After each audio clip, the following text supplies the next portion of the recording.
Assalamualaikum warahmatullahi wabarakatuh. Halo semuanya, kita dari kelompok 2. Kali ini kami akan menjelaskan tentang kasus bom Bali di tahun 2002. Tapi sebelum itu, izinkan kami untuk memperkenalkan diri. Dimulai dari siapa? Aku Hilary Mutia dari absen 14 kelas 11-4. Aku Arasya Gardin Talenta dari absen 7 dari kelas 11-4. Aku Syifa Ulianti dari absen 33 kelas 11-4. Aku Zaskia Natisha dari absen 36 kelas 11-4. Selamat menyaksikan. Serangan bom Bali adalah teror bom besar yang terjadi di Pulau Bali 12 Oktober tahun 2002. Bom Bali adalah salah satu serangan terorisme paling mematikan di Indonesia. Tempat kejadian terorisme tersebut adalah di daerah wisata Kuta, Bali, tepatnya di 2 tempat, yaitu Pedis Pub dan Sari Club. Pelaku dari terorisme tersebut adalah kelompok terorisme Jamaah Islam atau JI.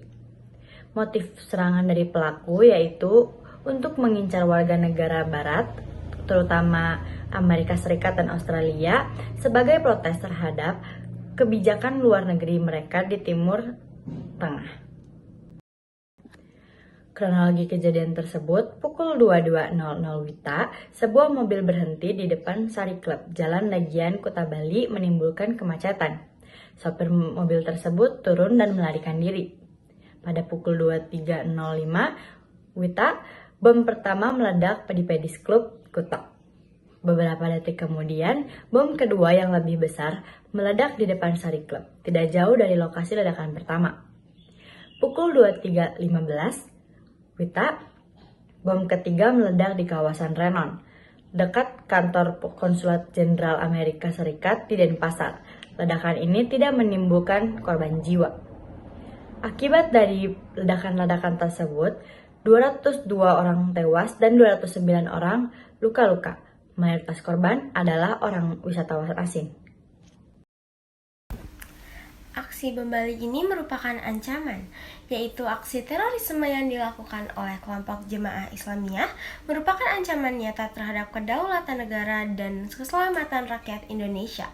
Serangan ini merenggut 202 nyawa dan melukai ratusan orang, mayoritas turis asing, dan juga sehingga merusak citra keamanan sosial di mata dunia.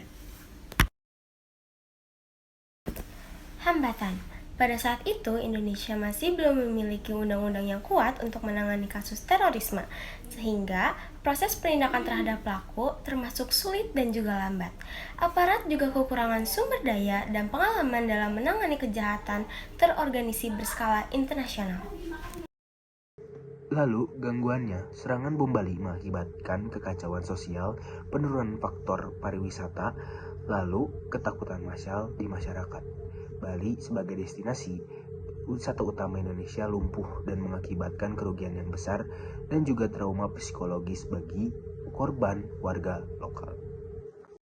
Lalu tantangannya yaitu pemerintah harus menghadapi tantangan besar untuk membangun rasa kepercayaan internasional serta mencegah dari terorisme susulan. Selain itu, tantangan lain adalah deradikalisasi pelaku dan simpatisan terorisme, serta memperkuat sistem intelijen dan kerjasama internasional. Solusi untuk kasus ini yaitu melakukan penegakan hukum dengan menyelidiki dan menangkap pelaku bom Bali, termasuk Hambali yang dituduh sebagai dalang, dan memberi hukuman terhadap pelaku yang terlibat. Yang kedua, peningkatan keamanan. Hal ini dapat dilakukan dengan meningkatkan pelatihan dan profesionalisme aparat keamanan dan intelijen, peningkatan peralatan deteksi dini dan detektor senjata, peningkatan koordinasi antara berbagai lembaga keamanan, peningkatan sosialisasi dan kesadaran masyarakat tentang ancaman terorisme. Yang ketiga, diplomasi dan kerjasama internasional, penyelenggaraan forum dan dialog internasional untuk membahas penanggulangan terorisme dan menyelenggarakan kerjasama dengan negara lain dalam penegakan hukum dan pengumpulan informasi.